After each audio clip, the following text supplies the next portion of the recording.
สบายดีเดี๋ยวนี้ก็8 โมงตอนแรงของเขาก็ได้ออกมาเยี่ยมยามบ้านไอ้ตุ้ย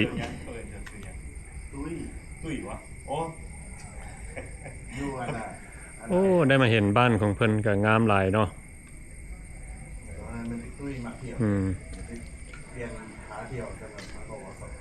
ไอ้ตุ้ยมักเที่ยวเนาะมักเล่นมักกินแท้มักเล่นมักกินโอ้สอนเว้ยได้มาเห็นบ้านของเพิ่นนี่อันนี้ก็ไอ้ตุ้ยเนาะมาจากรัฐฮาวายเพิ่นก็เดี๋ยวนี้มารีไทร์อยู่ลาวนี่เนาะแม่นได้มาได้ดนแล้วบ่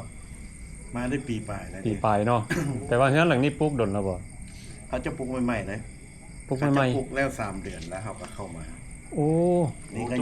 ยังว่างเลย2 หลังนี่ยังว่างเลยตัวนี้นี่5 ห้องนอนตัวทั้งข้างปลูกขายแบบจัดฟันนะแต่เขาจะปลูกนี่แบบบ่คือกันปลูกแบบอันน่ะได้ต่างประเทศจะไปเห็นหลังเอ็นบ่มีจังซี่เลยมันบ่อยากคือหมู่อันนั้นคือกันตัวนั้นคือกันมันเห็นแบบสไตล์แบบต่างประเทศแต่ว่าหลังนี่เขาจะปลูกแล้วเจ้ามาซื้อเอาปลูกแล้วเฮาซื้อรถโอ้มันง่ายมันสบายกว่าขายกันเฮาสิมาเฝ้ามาแรงมาระแวงแนวนั้นแนวนี้หั่นน่ะเอาบาดเดียวแล้วกันแล้วเอามีหยังอันนี้น่ะฮะมาซื้อตัว3 อย่างไปเอามีหยังอันนี้โจ้เพิ่นทำมาอะไรก็มาหั่นมาขายรถ Fortuner สีขาวหั่นแล้วก็มาซื้อคันนี้โอ้อัปเดตว่ะอัปเดตเอาตัวใหม่คนเก่าall new เลยตัวนั้นปีไหนตัวนั้น1515เราจะมาอัปเดตเอาปีไหนบัดนี้17 หมอนี่โอ้บ่งมาโจมีแต่รถงามๆแล้วมาซื้อบ้านละซื้อบ้านได้บ่ฮอด2 อาทิตย์เดี๋ยวรถกระบะมารถดีโอมาแต่ว่ารถในฝันของคนอยู่ประเทศลาวเขาได้ฝัน2 งวดนี่แหละความฝันของเขานะความฝันของคนอยู่นี่นะหลายคนเอาอยู่ผู้เดียวคือมียังคือมาห่มแต่เฮาผู้เดียวนี่ฮะมีอยู่แล้วเขาขี่คันเดียวก็ได้วันนี้เขามีเงินเป็นหลังแล้วเขาก็จะได้รถกระบะเลยพอได้แก่ได้หาอันนี้ว่าความฝันของคนอยู่ลาวความฝันของหลายคนโจอยากมีรถอันนี้เขาเจ้าเอิ้นรถอีหยังนี่รถนี่Fortuner all new เขาเอิ้น all new ความฝันของ Fortuner all new จาก 3,000 ตัวนั้น2.8มัน7 บอลหนังได้ตัวนี้ว่าเอารถนะใส่ก็ได้เอานอกเนี่ยก็ได้นะใส่รถได้บ่ปล่อยยังใส่รถนะก่อนผู้เดียวเนาะมีรถ2 คันที่สบายใจรถอันนี้สิเป็นรถToyota Revo แต่ว่าเจ้ามาอยู่แล้วปีปลายนี่ตอนบ่มีบ้านหลังนี้เจ้าไปอยู่ไสซั่นตะกี้เฮามีคอนโดอยู่ผักซันหั่นคอนโดมิเนียมเฮาซื้ออยู่หั่นซื้ออยู่หั่นแล้วพอดีพี่น้องมามันหลายคนแล้วบัดนี้บ่มีหม้องอยู่แล้วก็ตัดสินใจก็บ่ได้ความหมายว่าตั้งใจสิมาซื้อบ้านหรอกก็เลยว่าพี่น้องมาน้องสาวมาน้องเคยมาแม่ก็อยากมาแล้วผู้นึงก็สิไปนอนอยู่หม้องนึงผู้นึงก็สิไปนอนอยู่หม้องนึงแล้วมันบ่สามัคคีกันบัดนี้แล้วบ่รอซื้อบ้านซื้อรถนะปึ๊บปั๊บรถนะโอ้ปึ๊บปั๊บรถนะคันโดนก็บ่ได้ตั้งใจซื้อนะมาไปเบิ่งซื้อว่าเอาเฮาซื้ออย่างนี้กันแต่เฮาบ่ได้ตั้งใจจักหน่อยมักละเอารถไปเห็นรถงามแต่ว่าคันโดเดี๋ยวนี้ก็มีคนเซาอยู่เนาะแม่นคนไทยผู้สาว2 คนเซาอยู่หั่นคนไทยเซาเดือนละ800โอ้เดือน800กินเล็กๆน้อยๆกับเงินรีไทร์เมนต์เข้ากันแต่ก็บ่พอใส่พอใจแล้วเพราะเฮาเป็นคนมักไปมีพี่มีน้องก็เรียนมาโอ้เศร้าๆได้ตุ๊กแล้วโทรถามนี่ถ่ายให้วันนั้นตู้ไปเข้าไปเบิ่งในเฮือนเราเนาะโจนี่เขามาเบิ่งรถก่อนนี่รถอนุญาตเพิ่นก่อนล่ะจังหน่อยเฮาสิรถ7 บอลนั่งนี่โจนี่ตั้งรัก7 บอลนั่งพุ่นน่ะ7 บอลนั่งได้นี่ว้าวเขาเบิ่งทางไหนเดี๋ยวเราเบิ่งทางไหนบ้างเห็นป้ายอันโตเซลอยู่ ป้าบ่หนังอีก หมอแซมเรียกลงมาตามแผน บ่เฮ็ดพอ เคยมาอยู่เลย โจเบิ่งนี่ อืม มันล็อกเดอะเบบี้ มองดู ห้องเดียวนี่แหละ โมดอนโมดอน โอ้นี่เด้อคนอเมริกาเนาะย้ายมาอยู่ประเทศลาว แอนห้องหัวสังกะสีนะฟอร์ม พุ่นน่ะบ่หนัง ไฟ อืมอ๋อ ครับ สี ไป เองนะเนาะ นี่ เห็นพี่น้องป้ายรถคันอัน โมดอนโจ เออ เห็นแล้วว่าเจ็ดบนหนังโจ เห็นแล้ว อยู่โอ้ ทางไกตุ้ยนี่ก็เป็นนักท่องเที่ยว โหเขา แต่ว่าเราเดินคนเดียว โอ้เดี๋ยวนี้เขาไปขอเดินน้ำเล้าแบบนี้ ใช่แล้วเนาะ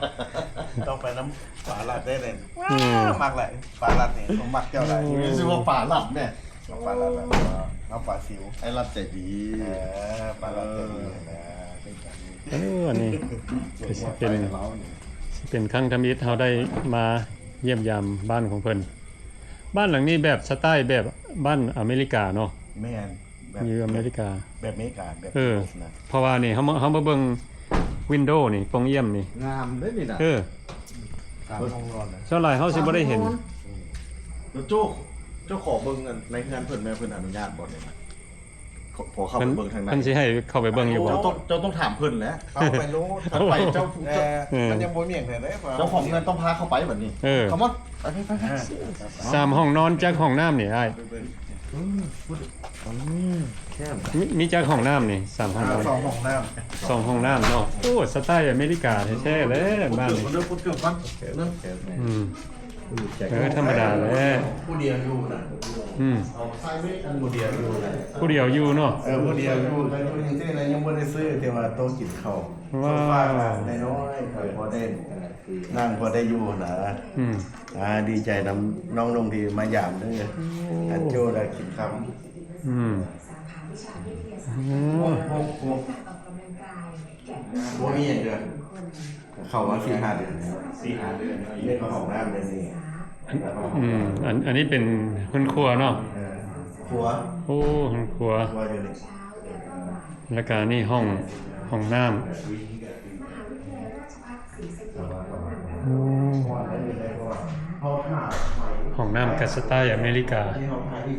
ที่ สไตล์ห้องน้ำอเมริกา คุณครัวก่อนสิ อืม ครัวดี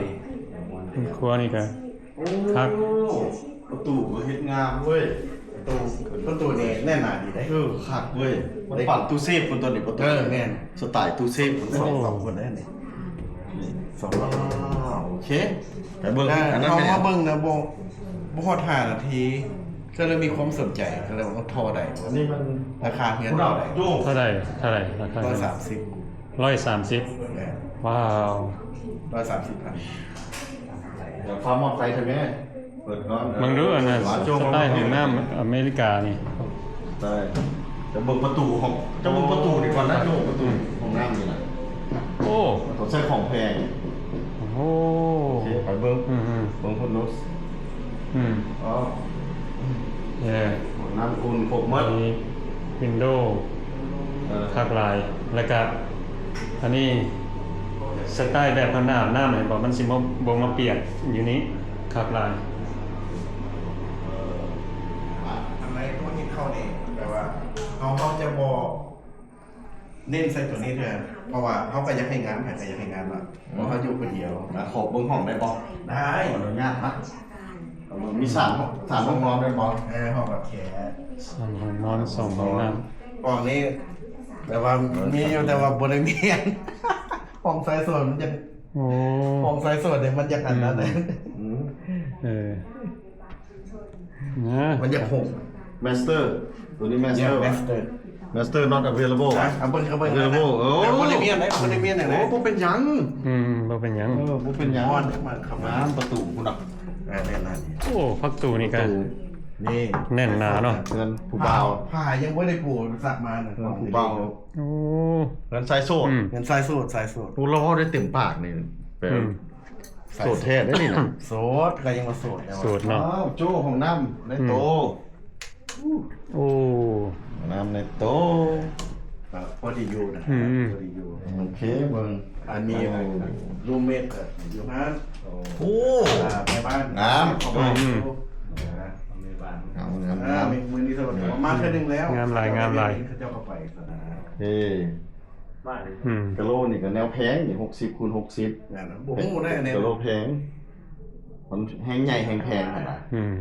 สไลด์นั่นของแถวข่อยใส่40 คูณ 40 มันถึกแน่ โอ้อันน่ะพระกระจูนี่คักเนาะ อันนี้ห้องเองนี่ห้องนอนเหรอ ของนอนอีก ห้องนอนคือกัน โอ้ เรายังต้องยังห้องยังว่างว่าซั่นต้องการคนมาอยู่นำ โอ้ ต้องการเมียแล้วมาอยู่นำนะ โอ้หมอนี่มาได้เสย เบื่อกินพ่อมาดูเลย บอก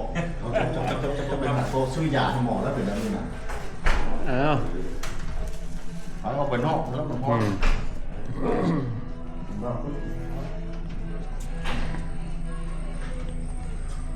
โอ้ผักหลาย ใช้เบอร์โทรโหลดโจ้ได้ไหม อืม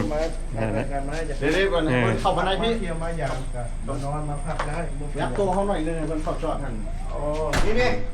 ยับตัวหน่อย นี่กี่ทำไม เอาไหมแคมทำโอ้แคมผมเข้าใจผมต้องทำเลยทำ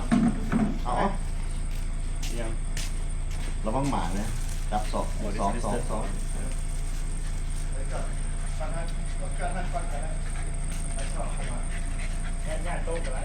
พื่อนแอปบุ๊ดแบบนั้น อืม มันดื้อ คอนเทนต์จะมันเรื่องแบบนี้ อืม เหมือนโจอัดอยู่โจอัดช่วยลง เข้าห้องน้ำจะท้องไง เข้าอยู่แต่ ให้อยู่ไหน ไม่แรงเขาเพิ่งยิงเลย ทำไมแล้วต้องระวังมันน้อยกัน นี่ได้หนึ่งเลย โอ้ยจะระวังอย่างนอนหลับเลยกินให้กินว่ามันกัน ที่แท้ มัน ที่ โลนจนตัวเนาะ บได้ต้องระวัง คนขอเปิดแอร์ไว้แล้วห้องกลางหันห้องกลางหัน เราคิดนั่งดิ้นครับโอ้นึกว่าสไตล์เดียวกับข่อยนะอยู่กับหมาพูดอะไรบ้างพูดกันอยู่กับหมา จองไว้อยู่ไอ้นี่เงินกันไป มันง่ายๆหวะ เอาให้มันยืดอยู่เท่านั้นนะมันตื่นแล้วนะ แบบพ่อครับสามตัวก็ตื่นหลับ หมาคือกันบอกพ่อตามอยู่น้ำหมานะนั่นก็ได้นะมันเท่าตัวน้อย ยังอิ่ม ได้ยินเสียงมันได้ยินเสียงมันเขาก็ตื่น นะ โอ้ไฟกดสาดมาเนี่ย ใส่กรอกซุ่มแล้วมีใส่ไก่ โอ้ย บุก ไอ้ กิน นี่ เนาะ มันใส่ไก่เลย แขกคนนั้นจิซื้อเขาไม่ได้ซื้อแล้วก่อนไปใส่ก็ที่ตายแล้ว เนี่ย พี่ กินได้เนี่ยขอบ เอาโจ้มาสัมภาษณ์อีกแล้วป่ะ หึเห็นมีสิสัมภาษณ์พี่กันแหล้วอืม เอานี่เอิ้นทุกมื้ออยากให้ไปนั่งกินเหล้าวายน้ำหัวเราคนเยอรมันเรามันรีดน้ำเราแน่ไม่แผ่ล้มแผ่ เด้อโจ้เพิ่นนี่ได้แบบเดิม โดนแล้วแล้ว เพิ่นอยู่บ้านเกิน อืม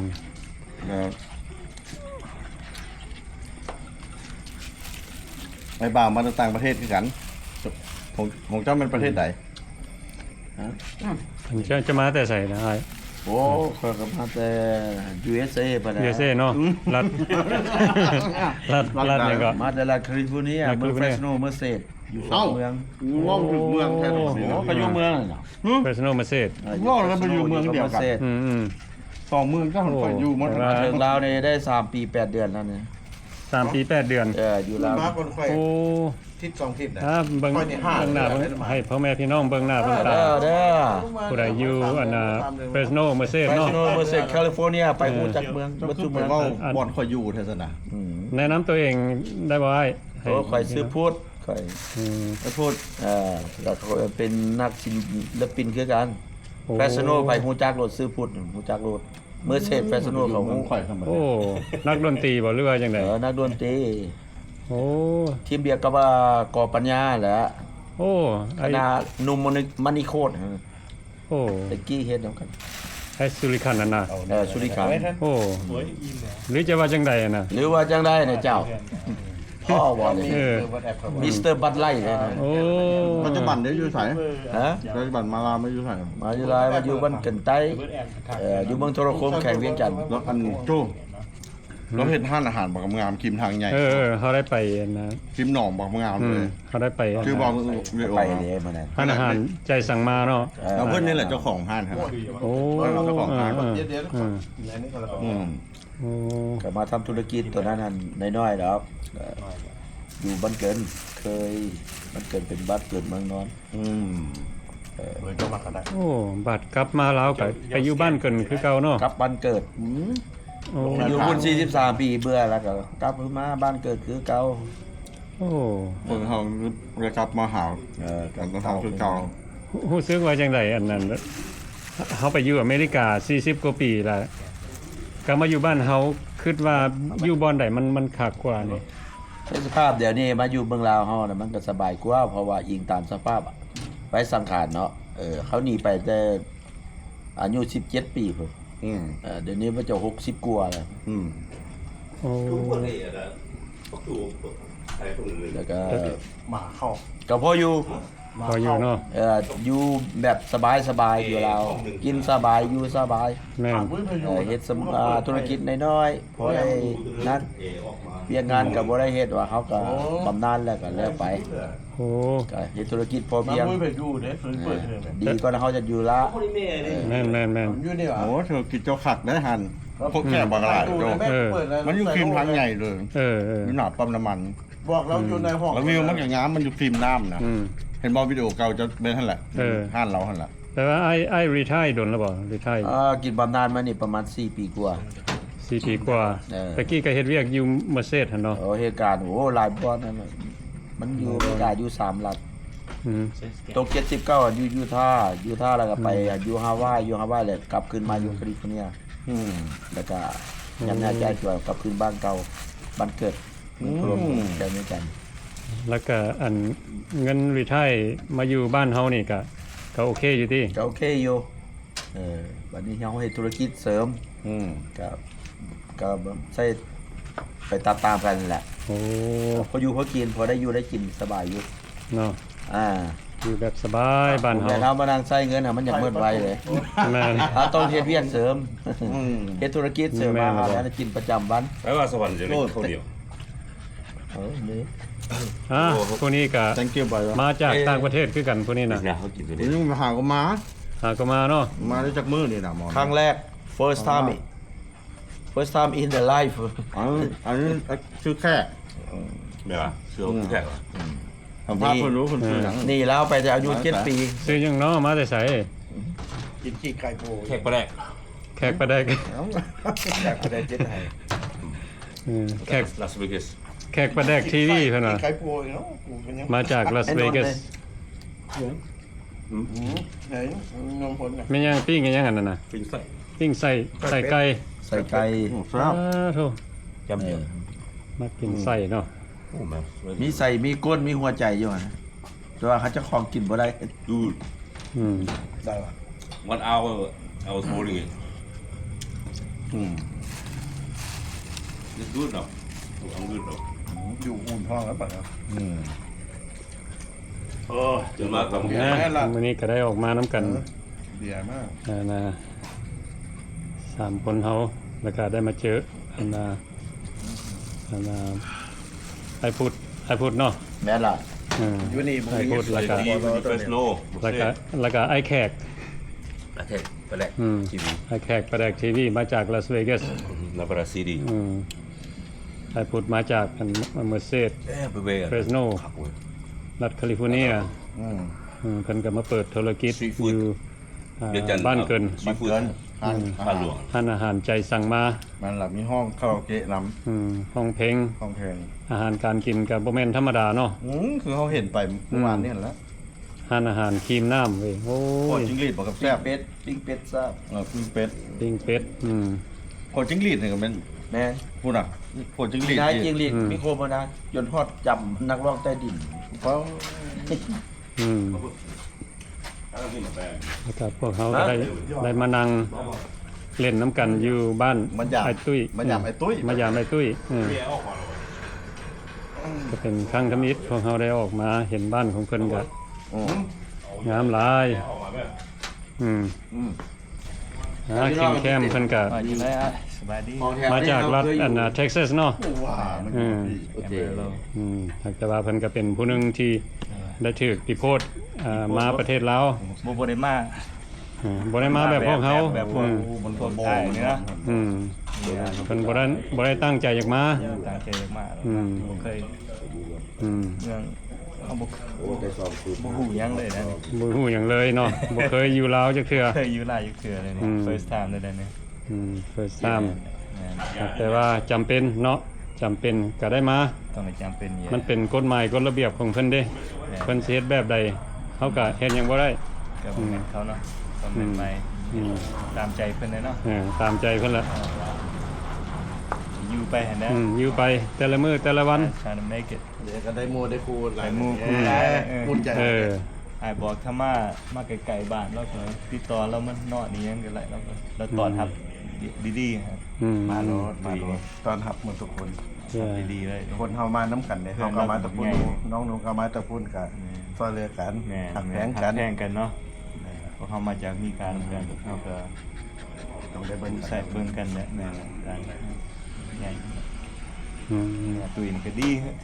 พบเรามือเดียวเราไปพบเราอยู่โบสเฟสติวัลเนาะมือเนาะโบสเฟสติวัลเดียวพบเราก็กระหูกันเลยแต่นี้เนาะ